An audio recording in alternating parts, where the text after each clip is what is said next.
Welcome to the bird media. నేను మీ పవన్ కృష్ణమూర్తి. ఆ హరిభక్తులందరికీ క్షమాపణలతో, హరుడి భక్తులకు కూడా క్షమాపణలతో. ఎందుకంటే జిఆర్ గారి గురించో శంకరాచార్యుల గురించో మాట్లాడేటువంటి స్థాయి నాది డెఫినెట్గా కాదు. నాకంత ఎక్స్పీరియన్స్ కూడా లేదు. కానీ కొన్ని మాటలు చూస్తుంటే అనవసరంగా ఎందుకు మాట్లాడుతున్నారు అనిపిస్తుంది. ముఖ్యంగా ఇక్కడ శివకేశవ భేదం అనేటువంటి దాని మీద మనం మాట్లాడుకున్నాం. ఆ ఇద్దరికీ అభేదం, ఇద్దరు ఒకటే, ఇద్దరు వేరు కాదు. శివరూపాయ విష్ణు, విష్ణు రూపాయ శివ, శివస్య హృదయం విష్ణు, విష్ణుస్య హృదయం శివ అని చెప్పి సాక్షాత్తు శంకరుడే హరి గురించి చెప్పాడు. ఆ హరిహరులు అంటాం మనం. ఇద్దరికీ భేదం లేదు అని చెప్పాను. కానీ మరి వీరికి ఎందుకు వచ్చేస్తుందో తెలియట్లేదు. మాట్లాడడానికి కూడా కాస్త బాధగా ఉంది. ఆయన మాట్లాడుతూ శంకరాచార్యులు చిత్రామ్నాయ పీఠాలని ఆయన ప్రతిష్ఠించలేదు. ఆయన 2000 ఏళ్ల క్రితం వచ్చి అక్కడి నుంచి ఆయన అటు హిమాలయాలకు వెళ్ళిపోయి తిరిగి వచ్చిన చరిత్ర లేదంటూ నొక్కి ఒక్కాణిస్తూ చరిత్ర మళ్ళీ కొత్తగా తిరగరాస్తున్నారు, చెప్తున్నారు. ఉన్నదే భగవతే రామానుజాయ నమః, ఇంతే తప్ప ఇంకెవరూ లేరు. ఇంకా మాట్లాడితే ఇంకో మాట అన్నారు ఆయన. అంటే శివుణ్ణి ఎందుకు ఇప్పుడు కైలాసయాత్ర చేశారు, కైలాసయాత్ర చేసి వచ్చినటువంటి వ్యక్తి మరి ఇప్పుడు ఎందుకని ఇలా మాట్లాడుతున్నారో తెలియట్లేదు. ఆయనకి తెలియనటువంటి చరిత్రని ఆయనకి తెలిసినా మరిచిపోయి కావాలని చెప్పి చేస్తున్నటువంటి ఈ చరిత్రని. ఎందుకంటే ఆదిశంకరాచార్యులు స్థాపించినటువంటి శృంగేరి, పూరి, ద్వారకా, బద్రీనాథ్ పీఠాలకి లిఖితపూర్వకమైనటువంటి చరిత్ర ఉంది. సాక్షాత్తు శంకరుడు ఆ పరమశివుడు పార్వతీదేవికి శంకర భగవత్పాదుల జన్మ వృత్తాంతం గురించి, అంటే ఎలాగ నేను అవతరించబోతున్నాను, సాక్షాత్తు ఆదిశంకరులు ఆ శంకరుడి అవతారమే, అది ఆయనే చెప్పినటువంటిది. మన సామవేదం షణ్ముఖ శర్మ గారు చెప్పారు. నేను కొద్దిగా అది దాదాపు చాలా పెద్ద వీడియో, నేను ఒక చిన్న బిట్ అందులో మాత్రం మీకు వినిపించేటువంటి ప్రయత్నం చేస్తాను. దేశాముద్ఘాటనార్థాయ ఇలాంటి రకరకాల అవైదిక సిద్ధాంతాలని, నాస్తిక మతాలని ఖండించడానికై సృజామీసే మదంశతః, నా అంశతో సృజిస్తాను. అతడు కేరళే సలల గ్రామే విప్రపత్న్యాం మదంశతః. కేరళలో సలల గ్రామం, దీనికే కాలడి అనే పేరు వ్యవహారంలో మనకున్నది. అందులో ఉద్భవిస్తాడు భవిష్యతి మహాదేవి శంకరాఖ్యో ద్విజోత్తమ. శంకరుడనే సద్విప్రుడు ఉదయిస్తాడు. అతడు ఉపనీత స్తదా మాత్ర, కేవలం ఉపనయన మాత్రంతోనే వేదాన్ సాంగాన్ గ్రహిష్యతి, సాంగోపాంగంగా వేద విద్యనంతటి గ్రహిస్తాడు. అంతేకాదు అబ్దావతి షష్ఠే గురుచ్యత సుతర్కజాం, 6వ వచ్చేటప్పటికల్లా సర్వతర్కశాస్త్రాల్ని సంపూర్ణంగా తెలుసుకుని మతి మీమాంసమానోసౌ కృత్వా శాస్త్రేషు నిశ్చయం. మీమాంసాది సర్వశాస్త్రములు, మీమాంస 2 రకాలు, పూర్వమీమాంస, ఉత్తర మీమాంస. పూర్వమీమాంస కర్మ మీమాంస, ఉత్తర మీమాంస వేదాంత. అది సంపూర్ణంగా తెలుసుకుంటాడు. అంటే వాటన్ని చదవకుండా తీసిపారేయడం కాదండి, అవన్నీ సంపూర్ణంగా సాకల్యంగా తెలుసుకుని అవి లోపభూయిష్టమని గ్రహించి ఉత్తర మీమాంస యొక్క ప్రమాణాన్ని తీసుకొస్తాడు. అతను ఎలాంటి వాడంటే వాదమత్త ద్యుపవరాన్ శంకర ఉత్తమ కేసరి, వాదంతో మదించిపోయినటువంటి ఏనుగుల పట్ల మహాసింహం వంటి వాడు శంకరాచార్య వారు.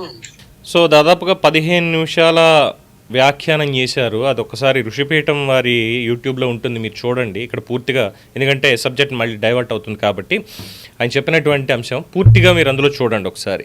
సో క్లియర్గా చెప్పారు కదా ఎక్కడ ఏంటి అనేటువంటిది. అలాగే దీనికి సంబంధించినటువంటి మిగతా ప్రమాణాలు, శాస్త్ర ప్రమాణాల్లో ఉన్నటువంటిది. ఆదిశంకరాచార్యులు 4 మఠాలు, చిత్రామ్నాయ పీఠాలు అంటారు. చిత్రామ్నాయ పీఠాలని స్థాపించలేదు.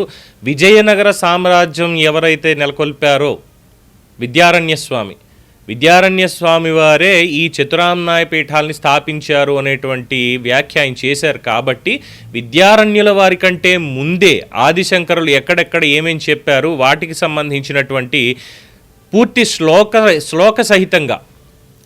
శ్లోక సహితంగా ఉన్నటువంటి సాక్ష్యాధారాలని ఈరోజు మనం ఒకసారి తెలుసుకుందాం.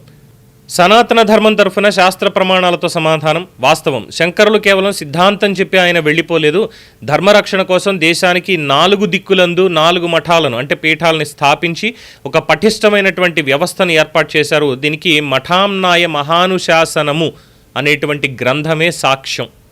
దానికి సంబంధించినటువంటి శ్లోకాలు చూస్తే, తూర్పు దిక్కున పూరి గోవర్ధన పీఠం, పూర్వస్యాం దిశి వైశాఖే కాళికా పీఠముచ్యతే, జగన్నాథ ప్రభుర్దేవో భోగవారో వనస్థలి ఋగ్వేద శాఖా కథితా హితత్ర ధర్మస్య వృద్ధి మహావాక్యం చ ప్రజ్ఞానాం బ్రహ్మ అస్మిన్ పీఠే ప్రతిష్ఠితం. దీని వివరణ: ఆదిశంకరులు తూర్పున గోవర్ధన పీఠాన్ని స్థాపించి దానికి పద్మపాదాచార్యుల వారిని అధిపతిగా చేశారు. వేదం ఋగ్వేదం, మహావాక్యం ప్రజ్ఞానం బ్రహ్మ. ఇది తూర్పు దిక్కుకి సంబంధించినటువంటిది. ఇక దక్షిణ దిక్కు శృంగేరి శారదాపీఠం. దక్షిణే శృంగేరీ పీఠం శక్తి శ్రీ శారదా భవేత్ వరాహో దేవత తత్ర రామక్షేత్ర ముదాహృతం యజుర్వేదస్య పఠనం తత్ర ధర్మానుశాసనం అహం బ్రహ్మాస్మి వాక్యం చ తత్రైవ పరికీర్తితం. దక్షిణాన శృంగేరి శారదా పీఠాన్ని స్థాపించి సాక్షాత్తు సురేశ్వరాచార్యుల వారిని అక్కడ నియమించారు. ఇక్కడ వేదం యజుర్వేదం, మహావాక్యం అహం బ్రహ్మాస్మి. ఇక పశ్చిమ దిక్కు ద్వారకా శారదా మఠం. పశ్చిమాయాం శారదా మఠ కీటవార సముదాహృత తీర్థం చ గోమతి ప్రోక్తం ద్వారకాక్షేత్రముచ్యతే సామవేదో బ్రహ్మరూప తత్ర ధర్మ ముదాహృతం తత్వమసి మహావాక్యం తత్రైవ పరికీర్తితం. పశ్చిమాన ద్వారకాపీఠాన్ని స్థాపించి హస్తమలకాచార్యుల వారిని అక్కడ ఆయన్ని కూర్చోబెట్టారు. ఇక్కడ సామవేదం, మహావాక్యం, తత్వమసి. ఇక ఉత్తర దిక్కు బదరి జ్యోతిర్మఠం అంటాం. ఉత్తరే జ్యోతిర్మఠం చ బదరికాశ్రమముచ్యతే నారాయణ ప్రభుర్దేవో పూర్ణగిరిశ్చ శక్తిక అధర్వణ వేద వాక్యాన్ని తత్ర స్వీకురుతే సదా అయమాత్మా బ్రహ్మవాక్యం జ్యోతిర్మఠే ప్రతిష్ఠితం. ఉత్తరాన ఈ జ్యోతిర్మఠాన్ని స్థాపించి తోటకాచార్యుల వారికి బాధ్యతనిచ్చారు.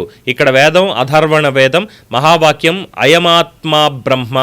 తర్కం అబద్ధం చెప్పేవారికి సూటి ప్రశ్న అంటున్నారు ఇక్కడ. విద్యారణ్య స్వామి శృంగేరి పీఠ పరంపరలో 12వ జగద్గురువులు. పీఠం అప్పటికే ఉంటేనే కదా వారు 12వ వారు అవుతారు, లేకపోతే ఆయనకు సన్యాసాశ్రమ దీక్ష ఎవరు ఇచ్చారు? గురు పరంపర లేకుండా పీఠాధిపతి ఎలా అవుతారు? విద్యారణ్యులు పీఠాన్ని పునరుద్ధరించారు తప్ప ఆయన స్థాపకులు కాదు. స్థాపకుడు సాక్షాత్తు శంకర భగవత్పాదుల రూపంలో వచ్చినటువంటి ఆ పరమశివుడు. ఇలా చెప్తేనైనా అటువంటి మహాజ్ఞానులకి నెత్తికెక్కుతుందా?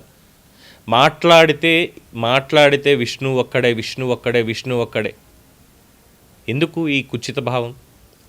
ఇప్పుడు అడగాల్సినటువంటి ఇంకొక ప్రశ్న, ఈ చారిత్రక వక్రీకరణలు ఇవన్నీ పక్కన పెడితే ముచ్చింతలో చాలా చక్కగా ఒక 1000 ఎకరాల్లో రామానుజ పీఠాన్ని సమతామూర్తి అని చెప్పి పెట్టారు, చేశారు, అంతా బాగానే ఉంది, ఓకే ఫైన్.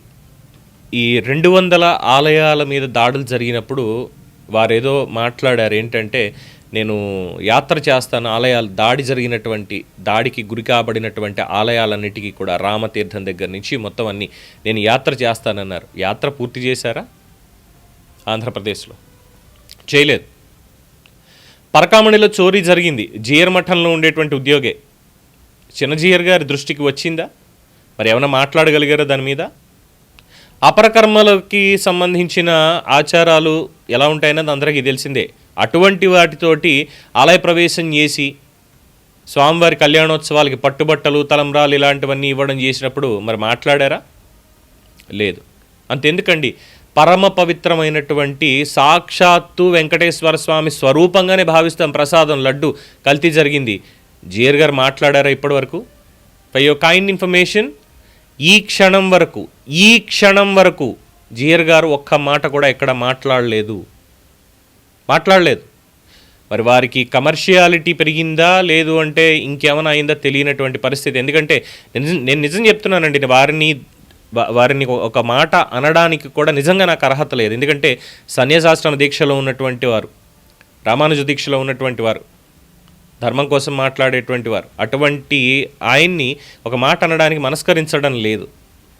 కానీ ఆయన శంకర భగవత్పాదుల మీద చేసినటువంటి వ్యాఖ్యలు పైగా ఎంత హేళనగా మాట్లాడారు చూడండి. ఆయన ఫస్ట్ మాట, ఇంకో మాట కూడా అన్నారు, శంకర భగవత్పాదులు సాక్షాత్తు ఆయన మహావిష్ణు భక్తుట్ట, వైష్ణవుట్ట, పరిపూర్ణమైనటువంటి వైష్ణవుడు.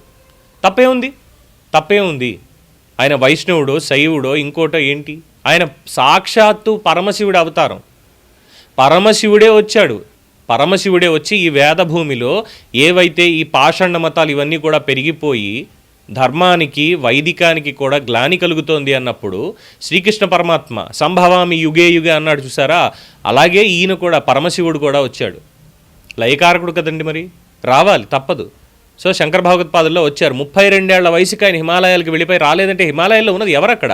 ఆ పరమశివుడు కాదా? కేదార్నాథుడు ఎవరు? బద్రీనాథుడు ఎవరు? అందరిలోనూ శంకరుడు లేడా? మరి అలాంటి వాళ్ళకి ఏం చెప్పగలుగుతాం ఇంకా మనం? ఇలాంటి మాటలు మాట్లాడి ఏం చేద్దామని? ఓ పక్కన ధర్మం మీద దాడి జరుగుతోంది, అది కనిపించడం లేదా స్వామివారికి? చిన్నజీయర్ గారికి అది కనిపించడం లేదా? ఆయన మీద ఎంత గౌరవం ఉందంటే సర్వసంభవంలో పివిఆర్కే ప్రసాద్ గారు అంటారు, పసిబాలుడు సన్యాసాశ్రమ దీక్ష స్వీకరించి ఆ దండం పట్టుకొని త్రిదండి, అది కూడా త్రిదండి రామానుజ చిన్నజీయర్ స్వామి ఆయన వచ్చి అక్కడ వరుణయాగం నిర్వహించారు. పెద్దజీయర్ గారు చేయాలి, కానీ ఆయన పరంపదించారు. ఆయన దాంట్లో ఆయన పరంపరలో ఈయన ఈ పీఠ దీక్ష తీసుకొని జీయర్ పీఠానికి సంబంధించి ఈయన వచ్చి వరుణయాగం దగ్గరుండి పర్యవేక్షణ చేశారు. ఎంత గొప్పగా వర్ణించారు ఆయన్ని. అలాగే కైలాస పర్వత యాత్ర చేసినప్పుడు, కైలాస శిఖరం మానస సరోవర్ యాత్ర చేసినప్పుడు ఎంతోమంది ఆయన విమర్శించినప్పటికీ కూడా అప్పుడు అన్నటువంటి మాట ఏమైపోయింది? విష్ణువుకి శివుడికి భేదం లేదయ్యా, ఇద్దరు ఒక్కటే అని చెప్పినటువంటిది ఏమైపోయింది? ఇప్పుడు వచ్చి మళ్ళీ కొత్తగా అవసరం లేనటువంటి మాటలు మాట్లాడి చులకనవడమే కదా, చులకన చెయ్యడం కదా ధర్మాన్ని. మరి వారికి ఎవరన్నా చెప్పేటువంటి వాళ్ళు ఉన్నారో, లేదంటే ఆ రామానుజే కల్లోకి వచ్చి చెప్పాలో, లేదంటే ఆ మహావిష్ణువే వచ్చి చెప్పాలో తెలియట్లేదు. ఎందుకంటే మనం ఎవరు ఆయనకి చెప్పేటువంటి వాళ్ళం కాదు, ఆయన స్థాయి మనకి లేదు కాబట్టి. ఏమంటారు? ఎక్కడన్నా పొరపాటున నోరు తిరగకుండా ఏదన్నా చిన్న పొరపాటు వచ్చింటే మాత్రం దాన్ని క్షమించాలి, అక్షర దోషానికి క్షమించాలి. దీని మీద మీ అభిప్రాయాన్ని తెలియచేయండి. చూస్తూనే ఉండండి ది బర్డ్ మీడియా.